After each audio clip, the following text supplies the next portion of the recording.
Surviving infidelity. 31 years later, I'm so glad of the road I took. There is life after what, at the time, seems like the end. Back when I was 36, married with a 3-year-old daughter, 16-year marriage, 21-year relationship, working my tail off in a business. Came home one Friday in a really great mood, excited to see my daughter and wife. As soon as I came in the door, my wife asked me to sit down as she had something to tell me.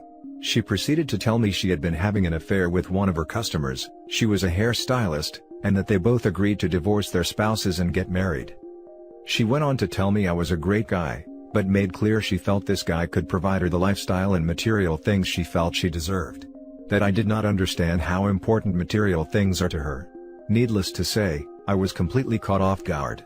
I really struggled for a month or two, even experienced what I felt were mini strokes when I'd lose my ability to speak. Then one day woke up and I felt better. I saw the bright side. I moved out over the same weekend with essentially my clothes, and a week later, the guy she's been having this affair moved in with my wife and daughter. His wife of course tossed him out. They were married a month after the divorce was final. I was even a no-show at my own divorce. I was mailed a copy. I was in LA working at the time. I just started all over again. My 3-year-old daughter saved my life. I can't imagine making it through those first couple months without her. At 3, she seemed to know my pain, and it shocked me that a child barely 3 could have that level of empathy. I went on and became the best father ever. Spent years helping in the school. Was able to have a career that exploded and grew very rapidly. My income increased 4-fold in the next 1 to 2 years. The relationship I had with my daughter was so amazing then, and even today my 34-year-old with 2 of her own kids is still amazing. I'm 67 now, almost 68, done more than my share of dating, have a thriving business, have traveled internationally for years. I own a business, a couple commercial buildings, I work full-time because I want to. I come and go as I please. I've dated far too much and have become quite content over the last few years. Really enjoying my work and the ability to be free and open. I have ample opportunities to have a casual night out. I can't imagine the life I would have had and what I would have missed out on had not my wife left me when she did. I became a better father, more successful and more confident. I lost one thing and gained so much more. So as dark as it feels at first, the light does start coming in, you just have to look for it. Now for the top comments. Here OP. 5 more days until my 7th D-Day anniversary, and I am so much happier now, and I have a much better relationship with my daughters than I would have had I stayed. Living well is the best revenge. How do you do it? I'm 2 years removed from D-Day and not yet financially where I was prior. Due to property prices going up 50% in last 2 years and crazy economy, future is uncertain. I'm 41 male and decided to date again. I'm practically invisible online dating and COVID means no traveling and meeting in real life. Hopefully in 20 years I could post the same as you have. I got very lucky. And it takes luck and work. Hang in there. COVID has been tough on everyone. I'm double vaccinated and starting to travel again. When you get your power back, don't give it away. I lost one thing and gained so much more. If I may ask, how long after your ex-wife told you those words, was the first time you felt like you mentioned above? Has your ex-wife stayed with that guy? The worst seemed to end rather soon. Post-divorce maybe 2 months.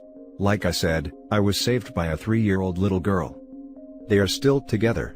They'd had serious financial issues over the years, seems they are both better at spending than making. Some issues with domestic fights, they can't afford to get divorced. So better him than me. Very happy to hear that you are where you are now, and bless your child for saving you. Now for the next story. Me, 36 male, told my 12-year-old son that I'm not his real dad and his mom cheated, 36 female. Here's the backstory, I'm a 36-year-old male.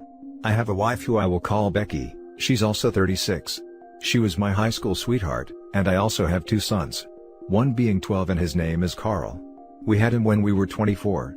And one being 18, I will call him Jack, we had him when we were 18. We had a little whoopsie, or so I thought. When we were dating in high school, we had intercourse not too often, maybe once every 2 to 3 weeks. We started when we were maybe 16 to 17. Also, my 12-year-old son, when he was 10 and 11 he got involved in the wrong friend group.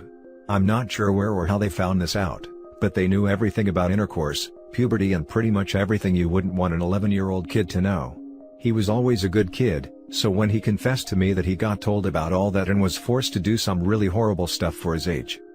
Apparently, his friends knew someone who had fights and people bet on who would win. Thank God that Carl never fought anyone. He also drank some alcohol there too. Also, if you're wondering, he had a phone and every 2 or 3 days he would call me telling me he was going to his friend's house. He was forced to bet all his pocket money. He told me this all and he said none of it felt right and he didn't think he should know this stuff. I was shocked and I didn't know what to do. I eventually told him he needs to cut contact with those people and I made him move schools. I never grounded him. He was fine with it because he realized those were horrible people, and he didn't want to be in it anymore. I took him to a nice private school and he liked it there. But ever since, he was a very mature kid. Never did anything that an immature kid would do. Always did chores, always used manners and was just even nicer than before. He made sure that others go before him. I don't know how or why he started acting like this, but I was 100% sure it had to do with his old friends. I told my wife and she wanted to ground him for a month but I refused because I thought that would make him feel like he made a huge mistake and like he failed in life. I supported him but my wife did not. And he wouldn't talk to him for a month. Fast forward to the next year, and I decided to get ancestry kits for my family when they got back. They strongly suggested that I was not their dad. I knew the tests were not perfect so behind everyone's back I got a paternity test on them. Turns out that they're not my kids. Turns out they were 2 other dudes' kids. I was shocked. I told my 18-year-old first and he was shocked. He was also sad. I told him no matter what, I loved him even though I wasn't his bio dad. Next was my wife. I confronted her and she started crying begging for forgiveness, but I said I was going to tell my 12-year-old son. She begged me not to because he's just a little kid. He's not a little kid and I thought he could take it. I told him and he started crying. I told him even though I'm not his bio dad, I will always love him and that his mom made a mistake. Both my sons won't talk to my wife now. When my wife found out I'd told him, she was livid. I told some of my close friends and they agreed with my wife. I want a divorce but I'm afraid I will lose the kids. I don't know what to do. Please help me. What do you guys think of this? I have 2 questions. 1. What do I do next? 2. Was it a good idea to tell my son? Please help. Edit, I'm going through with the divorce. Also, I'm getting checked for STDs. Thanks all. Now for the top advice. If you had intended on staying with her, then I probably wouldn't have told him till he was older. Since you intend on leaving, he should know the truth before she has a chance to lie. Divorce court could be a double-edged sword for her. If he tries to block you from seeing him on the grounds he's not yours, it will shed light on her infidelity. You should immediately contact a divorce lawyer and make preparations. Okay, I think that's what I will do. The 18-year-old is an adult so you won't lose him. For the 12-year-old, if you're on the birth certificate, then you could get custody. Consult a lawyer. And your wife can piss off with being angrier. Firstly, she cheated who knows how many times. Only 2 got her pregnant doesn't mean she stopped cheating after the 12-year-old. She also risked your health so I would get that checked seeing as STD can stay dormant for years. And contact a lawyer and see what the options are like with custody. This is about how you did it, rather than what you did. I get the feeling that's what's bothering you. Regardless, Pandora's box is open. The best you can do is resolve things quickly and amicably. What's wrong with how he did it? He literally just told them as soon as he found out. Told them and reassured them that he loves them anyway, enough that his main concern right now seems to be keeping a relationship with them if he divorces their mother. He'll be made the villain for refusing to keep her secret though. Obviously, the real issue wasn't that she was cheating over the span of 6+ years and had 2 bastards, the issue is that OP told them. Next story is titled, Wife cheated on me 5 times with 5 different guys over the past 3 years, I made a self-harm attempt, and now she wants to tell the kids it's mutual. And now, to fill in some blanks for you. If we rewind the clock to the heady old year of 2015, that was the year that I was afflicted with mystery nerve pain that ultimately caused me to quit my job and go on disability. I lived on disability for 3 years, becoming increasingly isolated and depressed.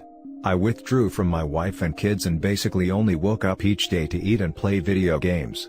It took a toll on my wife, who had to handle the majority of the housework and kid wrangling. Eventually, her personality began to change, and it came out that she was exchanging inappropriate texts with a male friend. My depression was so bad at the time I finally went to the doctor to ask for meds. As it turned out, the med they put me on worked for the nerve pain and the depression.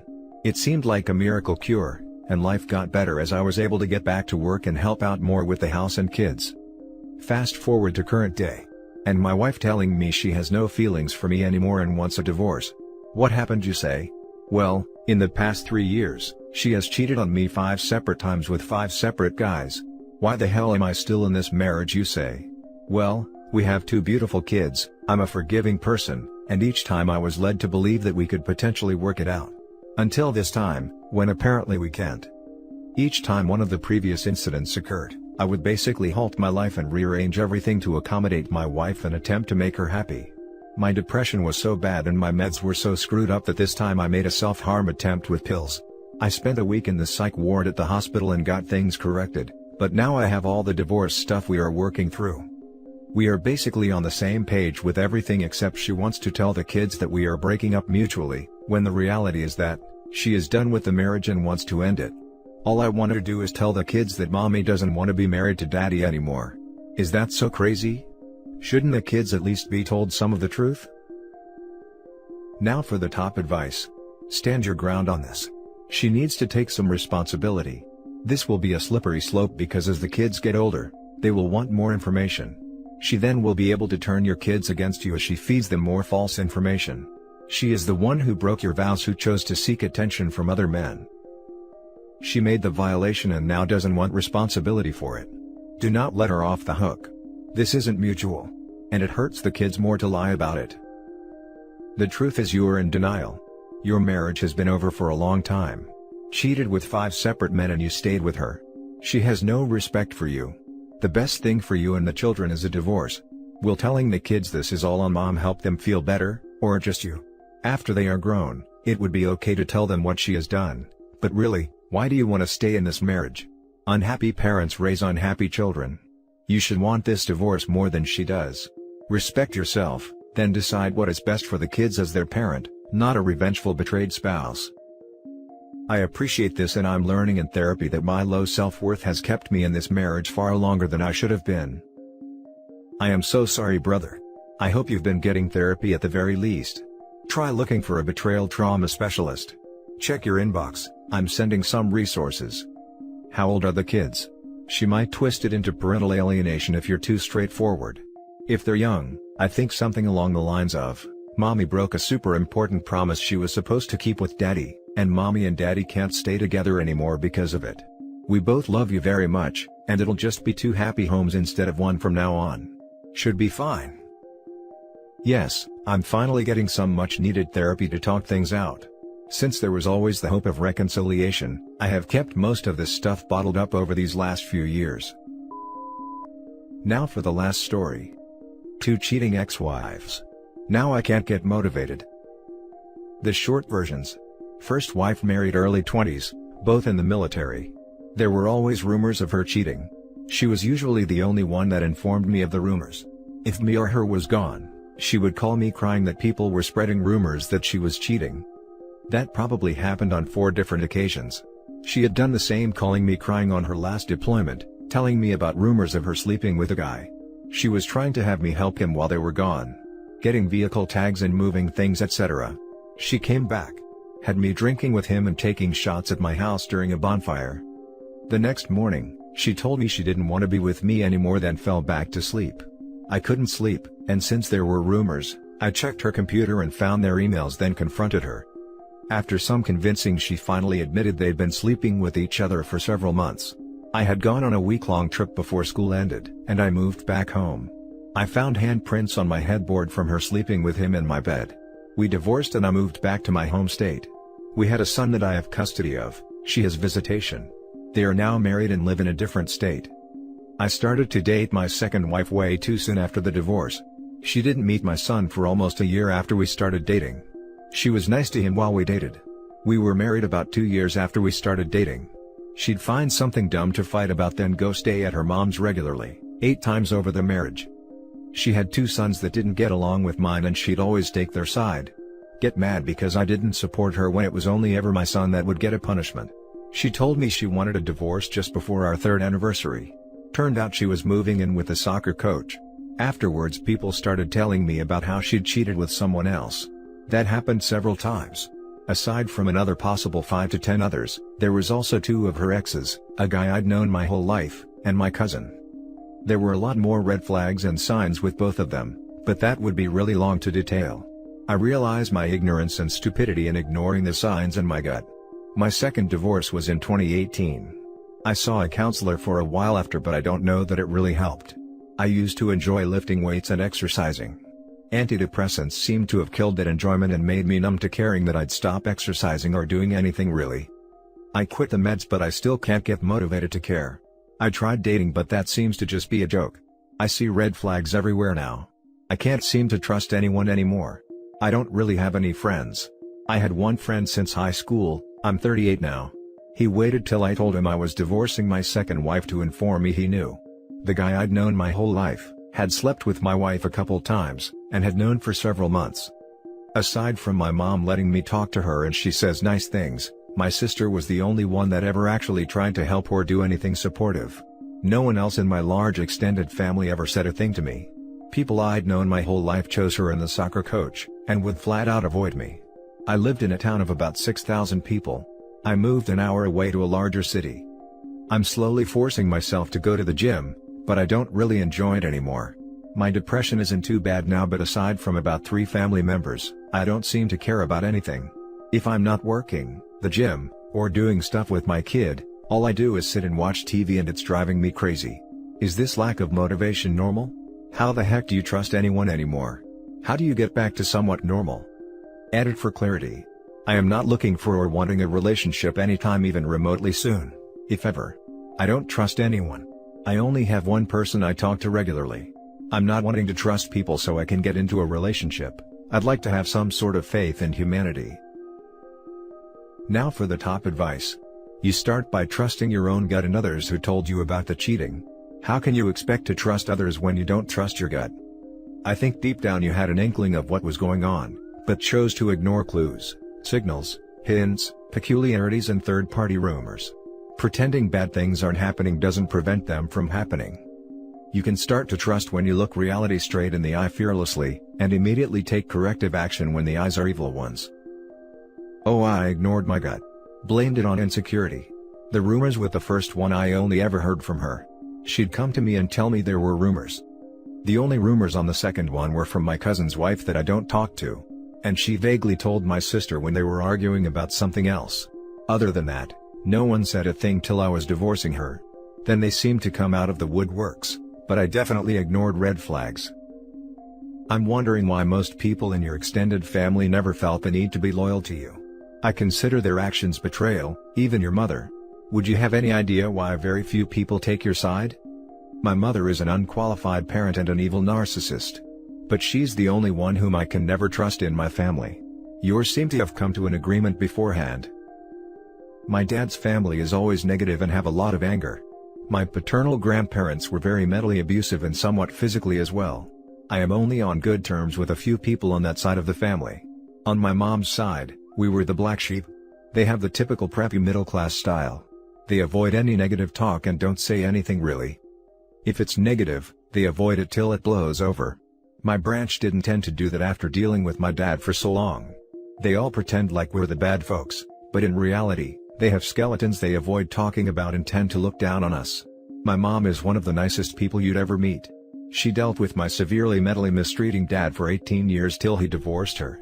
She means well, but she just isn't much help aside from some encouraging words and letting me stay there after the first divorce. And that's it for this video, guys. If you have thoughts to share, leave a comment below. Don't forget to hit like and subscribe if you like this content. I'll catch you in the next one. Good day everyone.